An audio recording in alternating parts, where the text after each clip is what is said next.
Sir, what is the reason both scientifically and spiritually to make halal chicken, halal goat, but not fish?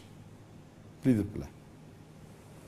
What Dr. Muhammad Gulham may be asking, that when we slaughter the chicken or the goat, we do zabiha. So why is there not a requirement to do zabiha to a fish? And that's a very good question. As far as Islam is concerned, Quran clearly mentions in Surah Maida, chapter number 5, verse number 96, that lawful for you is the pursuit of the water game. And Allah says in Surah Maida, lawful for you a food of the sea, fresh and tender. So Allah has given permission, it's allowed. And there are various hadith that also says that amongst the dead animal, the only two that are permitted, it is the fish and the locust. So the hadith, and only blood that is permitted is that of the spleen and the liver. So Islamically, it is permitted to have fish without doing zabiha. But we know Islamically, whether goat, chicken, or cow, etc., when we have to eat them, we have to slaughter to zabiha. In zabiha, what we do, there are various conditions. The main is that see to it that the knife is sharp.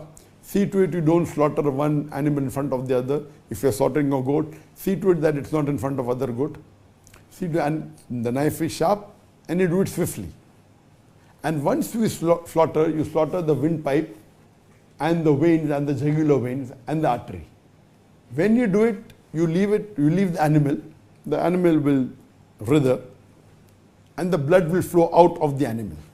So when you do zabiha, the blood, which is a good media of germs and bacteria, majority flows out of the body. So that's the reason zabiha is compulsory when we are having non-veg food like meat, mutton, beef, etc. Anything, we have to do zabiha. This is the scientific, so that the blood flows out of the body. When the blood flows out of the animal's body, there are less germs and bacteria, because blood is a very good medium of germs and bacteria.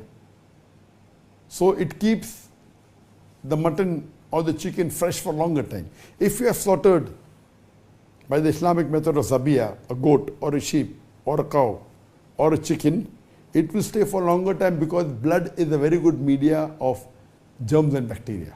So in the normal cases, that if you don't do zabiya, the blood remains in the body of the animal, and even the disease remains, and high chances of you getting the disease.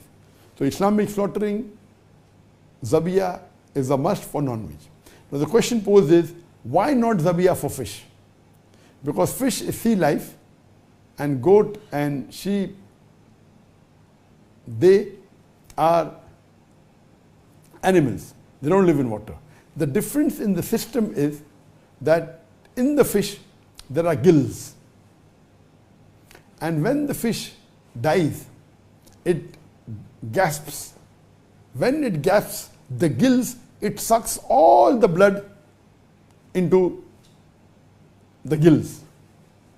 So in a fish, when a fish dies, when a fish is brought outside water, it struggles and you find it writhing, and then it dies. So when it's out of water, because the fish cannot breathe, so what happens? When it starts breathing, and it cannot, it can only normally breathe in water. It doesn't have the function to breathe the normal air like how human animals have. So what happens? Most of the blood is sucked by the gills. So when a fish has died because of loss of air, loss of oxygen, when it dies, the blood is sucked by the gills. That's the reason scientifically the blood doesn't remain in the body of the fish. Number one, the blood of the fish differs from the blood of the goat, the sheep, or the animal. It's not as much of bacteria and toxins as the blood of the goat, the cow, the sheep. And secondly, the blood is sucked. So first of all, this blood is not as dangerous as the blood of the animals. Number two, the blood is sucked. Because the blood is sucked, the germs and bacteria are not there. So eating the fish is safe. This is the scientific reason. Hope that answers the question.